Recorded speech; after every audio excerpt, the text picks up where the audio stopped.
सिप सिकौँ सम्भावना बढाउँ हाउसकिपिङ जुन आजको आवश्यकता भइसकेको छ। नेपालमै बसेर केही गर्छु भन्नेहरूको लागि मात्र नभई विदेश जान चाहनेहरूको लागि पनि हाउसकिपिङ अहिले एकदमै डिमान्डमा रहेको पद हो। नमस्कार, म Topendra KC, content creator rising जब सेन्टरबाट। आजको यस भिडियोमा हामी हाउसकिपिङको बारेमा विस्तृत रूपमा चर्चा गर्नेछौँ। यसका के कस्ता कामहरू हुन्छन्, यसले के कस्ता कामहरू गर्छ, यसको महत्त्व के कस्तो हुन्छ, सम्पूर्ण विषयमा आज विस्तृत रूपमा चर्चा गर्नेछौँ।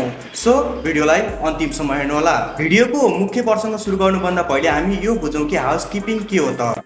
हाउसकिपिङ भन्नाले कुनै पनि होटेल, अस्पताल, अफिस वा घरको सरसफाइ व्यवस्थापन र राम्रो बनावट सुनिश्चित गर्ने व्यक्तिहरूलाई मानिन्छ।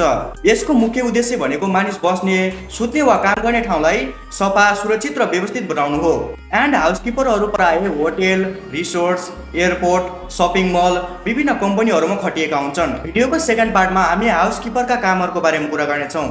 हाउसकिपरको कार्यक्षेत्र एकदमै फराकिलो छ, तर आजको यस भिडियोमा हामी केही महत्त्वपूर्ण कामहरूको बारेमा कुरा गर्नेछौँ जसले तपाईँहरूलाई मोटामोटी आइडिया हुन्छ कि हाउसकिपर कस्तो प्रकारको पेसा हो भनेर। हाउसकिपरको कामहरूको कुरा गर्दा कोठाहरू सफा गर्नु, ओछ्यानहरू मिलाउनु, फर्निचर, ढ्याल, ढोका आदि पुस्ने, बाथरुमहरू सफा गर्ने, टिस्यु, टावेल र साबुन जस्ता सामग्रीहरूको आपूर्ति गराइदिने, कपडा धोइदिने, पाहुना तथा क्लाइन्टहरूको आवश्यकतामा तत्काल सेवा दिनु आदि हुन्। ध्यान दिनुहोस्, यी कामहरू सधैँ समयमय र गुणस्तरीय रूपमा गर्नु हाउसकिपिङको सफलता पनि हो। भिडियोको तेस्रो पार्टमा हामी हाउसकिपरको जिम्मेवारी र आवश्यक सिपहरूको बारेमा कुरा गर्नेछौँ। एउटा सफल हाउसकिपर बन्नको लागि स्वच्छता र सफाइप्रतिको बानी हुनुपर्छ।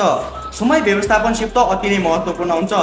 त्यस्तै इमानदारिता र गोपनीयता पनि उति नै महत्त्वपूर्ण हुन्छ।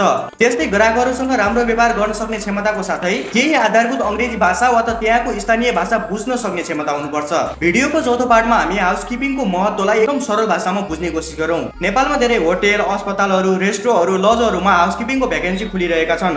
त्यहाँ एउटा दक्ष हाउसकिपिङ कर्मीहरूको आवश्यक छ। तर देश बाहिर पनि, जस्तो कि Dubai, Qatar, Malaysia, Japan, Canada जस्ता देशहरूमा हाउसकिपिङको माग एकदमै धेरै रहेको छ।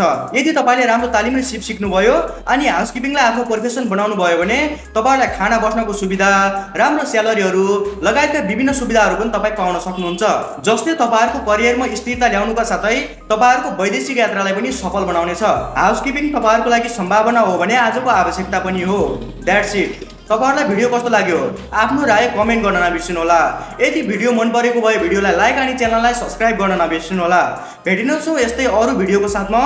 तबसम्मको लागि बाई बाई, नमस्कार।